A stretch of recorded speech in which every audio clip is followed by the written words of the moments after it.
coming back to the question of a Trump 2.0 presidency, while we wait for the key personnel to be appointed, one thing that Mr. Trump has been very consistent about is that of high tariffs, including a 10 to 20% tariffs on all foreign imports, as well as 60%, up to 60% or more for China imports.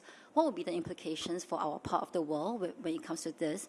And secondly, may I ask you to speak on IPEF? He said that that will be dead on day one if he's elected. Again, what would be the implications for regional countries, including Singapore? Thanks.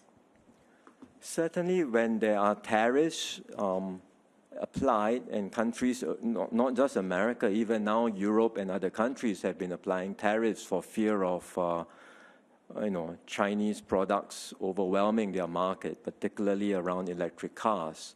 So we are concerned in a world where there are more and more frictions to trade, because trade is 3 times our GDP. We are an open economy. We are a trading economy. We would be concerned in a world where there are more and more frictions to trade overall.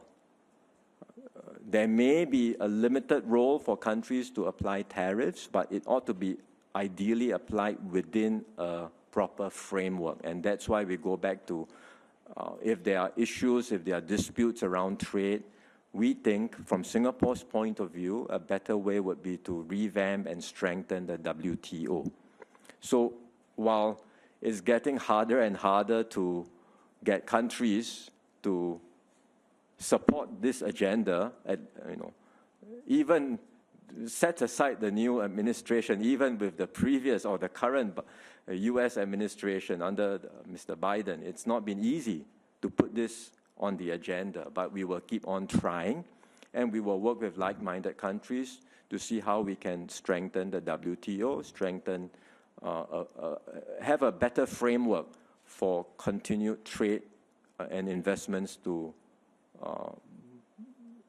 take place amongst countries. Where it is difficult to do it at the global level, we can still do it at the regional level. And that's why we should also, and we are, doing whatever we can to do more around ASEAN and other regional forums. And increasingly, it's not just about trade in goods, which we already have largely barrier-free, but we are talking about non-tariff barriers, how we can reduce further. We're talking about services. We're talking also about data flows, because increasingly a lot of business is done, not just goods and services, but digital data flows. So we want to encourage more seamless flows in all of that, in all of these areas. And if we are unable to do that at the international level through the WTO, certainly we will do it bilaterally with like-minded countries, and we will do it at regional forums. But again, where it comes back to US and Singapore, we have an FTA with them. It's this year, the 20th anniversary of the FTA. It's a gold standard. And in fact, across both sides of the house in the US, bipartisan support for the FTA. They all recognize that it is a gold standard FTA, which has benefited Singapore, but certainly benefited America and created many good jobs for Americans.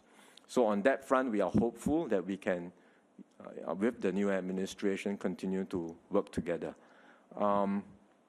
You had some other question around the IPEF. IPEF. Again, depends on what these are actions that the new administration may take, but we have been consistently advocating for stronger American presence in this part of the world.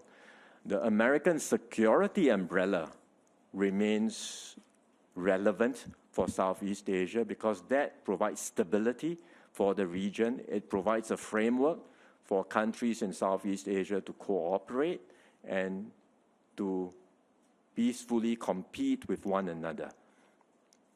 I think more and more Americans are asking, not just this administration, but generally over time, more and more Americans are asking, why does America have to bear the cost of these international responsibilities of upholding the international system? And they feel that if we have to bear the cost of being the international policeman, but we are not seeing the benefits. And that's something that comes up in American politics constantly. And I'm sure that those voices will continue to grow. We understand that, and that's why we do not take this for granted. That's why we lean forward to support America's security presence in this part of the world. We are not an ally, but we are a major security cooperation partner. We lean forward to support America's deployment of its logistics, its rotational deployment of troops in this part of the world. But beyond security, we would like to see more American economic engagement in Southeast Asia. Up to now, America remains the largest source of foreign direct investments in Southeast Asia, even more than China. But American trade lags behind China. And I think there's still a lot more that US MNCs can do and would be happy to do in Southeast Asia in both trade and investments. We want to facilitate that because we think it's good for the region, it's good for Southeast Asia to be an open, inclusive region where we can engage not only China, which is, of course, nearest to us, and we have close links with economically, but also with America, which is a Pacific power, and it's important that they remain engaged in this part of the world.